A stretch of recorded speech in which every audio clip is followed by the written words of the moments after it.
more than a half century after the civil rights movement of the 1960s, lawmakers in deep red Mississippi are moving forward with legislation that critics are calling, quote, plantation politics.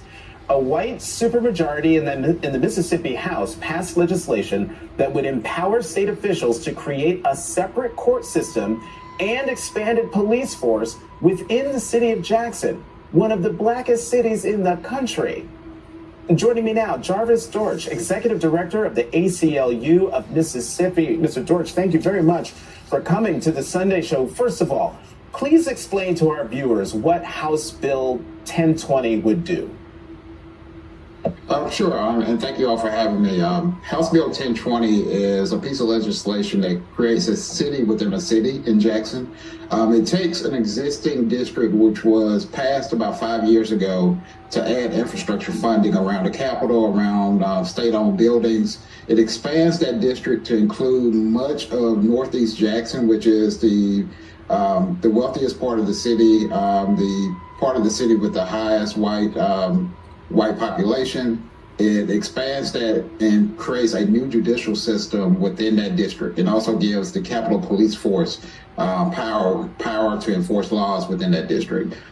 With this judicial system, it also allows for white appointed officials to make appointments to new judges, prosecutors.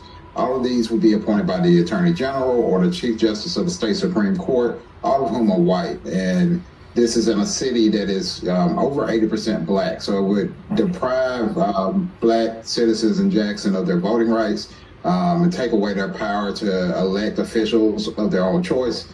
It would definitely create a city within a city where, Jackson residents are going to feel like second-class citizens. And so help me understand, because I'm still a little confused. So this separate police force and judicial system is going to be over the new part that's being added, I think you said the northeast part of Jackson, or will that new system have jurisdiction over the other parts of Jackson, the black part of Jackson? You got 80% African American population there. So who will this police force and new court system impact? Well, I mean, there are so many bills that are targeting Jackson. So there are some bills that are still alive now that would give this Capitol Police Force jurisdiction over the entire city. HB 1020 was a complete monster in itself. So this would target this area of the city that does have a higher property values. This is the wealthiest part of the city. And it's a region of the city that, folks, Republicans still have a lot of influence, and they don't have that influence in city government. And what they've decided to do is, we can't get our way in city government. We're going to use the state legislature to give us our power back.